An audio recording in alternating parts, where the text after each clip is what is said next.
Nah, sekarang kita masuk ke rangkaian sekuensial yang tadi sempat saya singgung gitu ya. Nah, sekarang rangkaian yang kita pelajari sebelumnya itu adalah rangkaian kombinasional. Maksudnya seperti apa?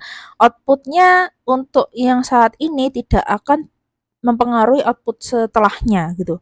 Jadi output saat ini hanya bergantung pada input saat ini. Input sebelumnya, output sebelumnya tidak akan mempengaruhi output setelahnya. Misalkan kalau saya kasih, oh sebelumnya outputnya nilainya satu, yang sekarang satu atau nol itu tidak akan mempengaruhi gitu ya. Jadi ya tergantung inputnya sekarang, inputnya apa, satu atau nol, gerbangnya apa, n atau or gitu ya. Contohnya seperti itu. Oke. Nah, sementara kalau rangkaian yang baru yang akan kita pelajari itu adalah disebutnya rangkaian sekuensial atau rangkaiannya berurutan. Jadi bagaimana maksudnya rangkaian berurutan ini? Jadi akan ada sebab akibat. Output sebelumnya bisa disimpan gitu ya.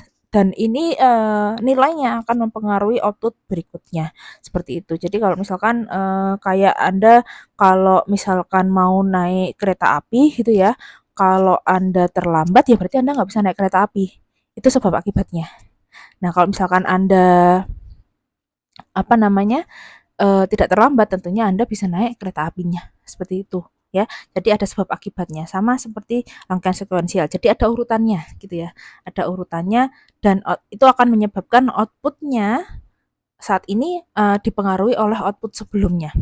Oke, kita namakan rangkaian itu adalah sebagai salah satunya adalah rangkaian namanya flip flop atau nyala mati nyala mati nyala mati. Oke, sekarang kita mulai ya ke rangkaian sekuensial. Di sini kita punya yang namanya flip flop. Nanti jadi kita akan mempelajari SR flip flop gitu ya, SR atau set reset, kemudian JK, kemudian D gitu kan, kemudian T gitu ya.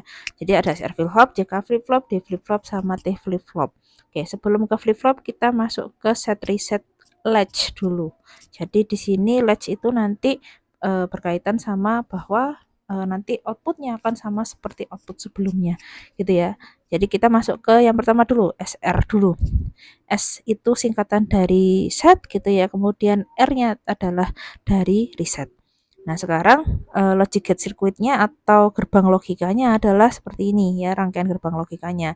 Jadi menggunakan gerbang logika NOR gitu ya, ada dua gerbang logika NOR dengan dirangkai seperti ini. Jadi outputnya ada yang masuk ke inputnya S itu di sini, kemudian yang satunya ada yang dari output ini masuk ke inputnya R gitu ya. Ini selama ini kita nggak pernah lakukan gitu ya.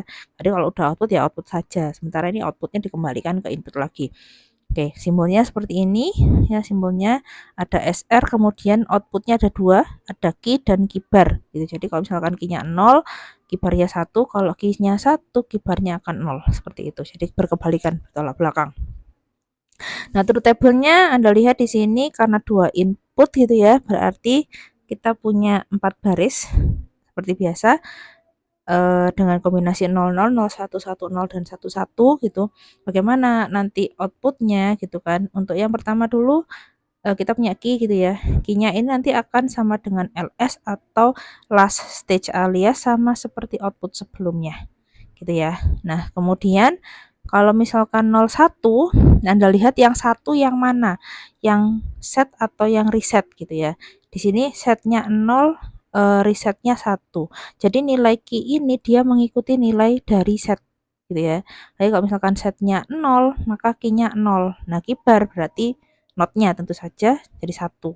Nah, kalau setnya 1, key-nya 1 gitu ya, mengikuti set sekali lagi kibarnya adalah sama dengan 0. Jadi kalau kibar dia mengikuti reset, sementara kalau key dia mengikuti set. Nah, kalau misalkan 1-1 bagaimana? Ini kita sebut sebagai invalid, alias nanti outputnya eh, tidak bisa gitu ya, alias invalid outputnya. Oke, kenapa disebut invalid? Nanti kita coba lihat satu persatu ya dari kondisinya. Untuk penjelasan kondisinya langsung di next video.